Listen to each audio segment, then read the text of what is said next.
कोई नहीं, सब बाहर के थे।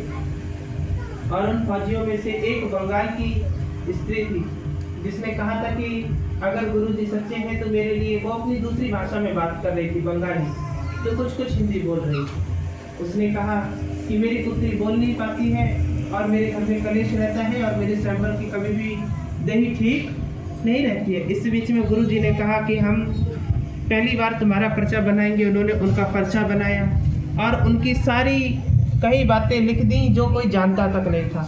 वो बंगाल की पुत्री चरणों में लेट गई और बोली, जी गुरुजी ऐसी ऐसी बात। आज वो यहाँ तो नहीं है, उसकी कहीं और सेवा चल रही है, क्या कहते हैं, नौकरी दूसरी जगह पर है। कहाँ है अभी बताती हूँ मैं। मेरे ख्याल से केरला में है, बता के गई है। और अभी भी उसकी कृत्रिम पर बात होती है दरबार में। और उसकी जो पुत्री गूंगी थी वो अब बोलने लगी है। सबसे पहला दरबार का फ़ायदा हुआ। दूसरा फ़ायदा, वहीं फौजी भाइयों में से एक फौजी भाई निरंतर अपनी नौकरी करता था, लेकिन नौकरी के बाद उसकी देही चलती नहीं थी।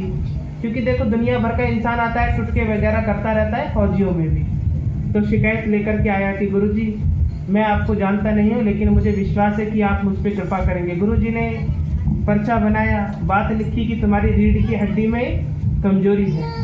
और बिल्कुल उसने चरणों में लेट गया और कहा, जी गुरुजी मेरी रीढ़ की हड्डी में परेशानी है और मेरे घुटनों में लड़ाई के दौरान गोली लग गई थी। तो बोले चिंता मत करो, देही ठीक होगी। अब ऐसी मध्यगति में इतनी कृपा हुई कि वो अपनी रीढ़ की हड्डी में कुछ ही समय में ठीक हो गया। और गुरुजी को धन्यवाद करा व गुरुजी को 1100 रुपये दक्षिणा भी दी थी उस समय उसने। इतनी बड़ी शक्ति जो केवल 2 हफ्ते में ठीक कर गई। उसके बाद दरबार आप इधर आते होंगे तो एक पहलवान बाबा नाम का स्थान है, वहाँ पर लगा। वहाँ एक फौजी ने दरबार की इच्छा जताई, दरबार लगा।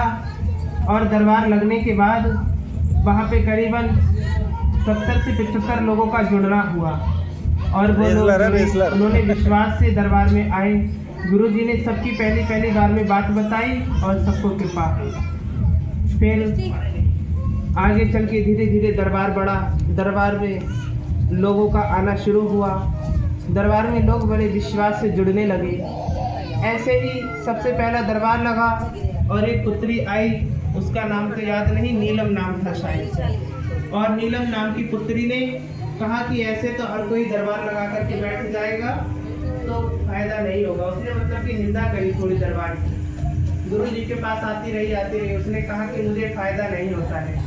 नीलम नाम की पुत्री है, स्थान नहीं पता, लेकिन उसकी गोद में आज 2.5 साल का पुत्र है जिसके पास कभी संतान नहीं थी। ये दरबार की कृपा नहीं तो क्या है कि देवियां उसे भी स्वीकार करती हैं जो दरबार की बुराई करता है।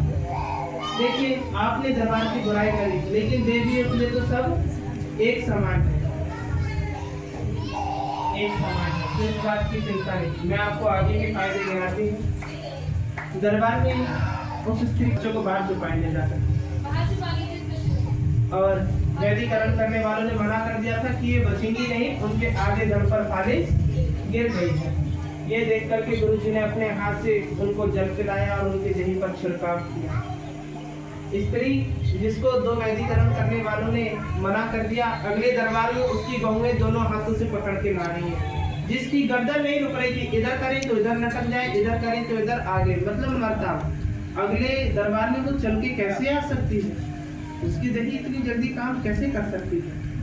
उसको इतना विश्वास हुआ, उसने करीबन 6 महीने तक लगातार दरबार में हाजिरी लगाई। उसने कहा कि मुझे बहुत फायदा है, मैं आपका दरबार लगवाऊंगी। हालांकि उसने आज तक दरबार तो नहीं लगाया, दरबार की बदनामी और कर दी उसके स्वयंवर ने। कहते हैं ना, स्त्री तो मन की सच्ची होती है लेकिन पुरुष मन के मैले हो जाते हैं। तो उनके पुरुष ने कह दिया कि हमसे दरबार में 35,000 रुपये मांगे गए। ब्रजलेखा जी ने आपको बताया भी नहीं। तो ये बात गलत है। जब आपसे कोई धनराशि मांगी नहीं गई तो बदनाम करना भी नहीं करना चाहिए। चिंता नहीं करो, भगवान उनको समय का फल देगा।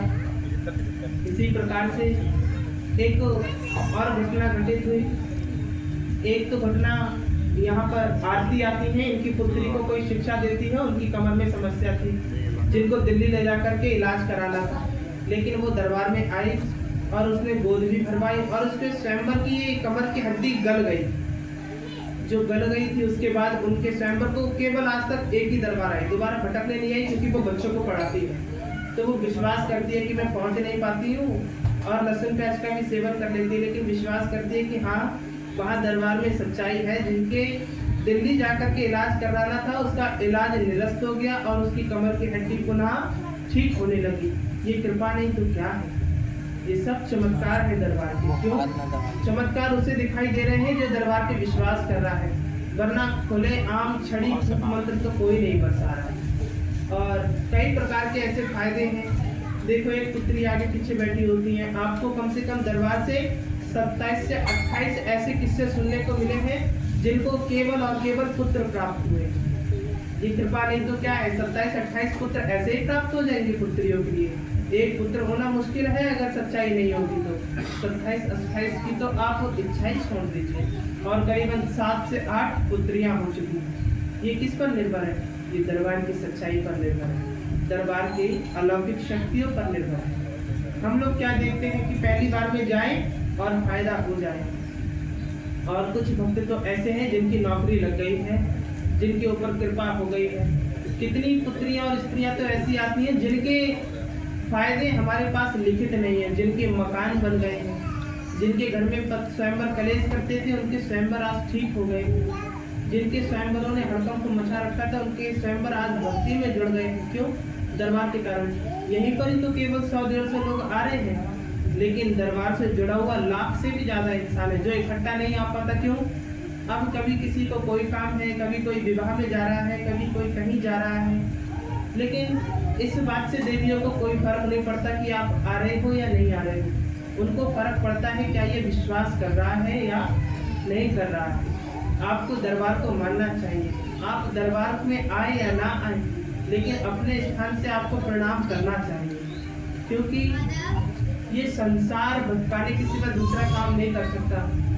अब जैसे कि कोई अपने रामायण पाठ कराए, रामायण पाठ कराएगा तो आस पड़ोस वाले क्या कहेंगे कि रामायण पाठ तो करा रही हो, खर्चा बहुत हो जाएगा।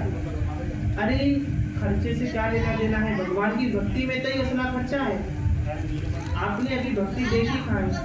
कभी किसी ने सुना होगा मुश्किल की सवा मणि लगाई जाती है भगवान को भोग। आप सवा मणि का खर्चा करते हैं?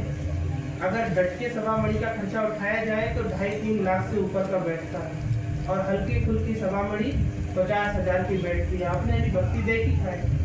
रामायण पाठ क्या कराओगे आप? भगवत गीता क्या कराओगे आप?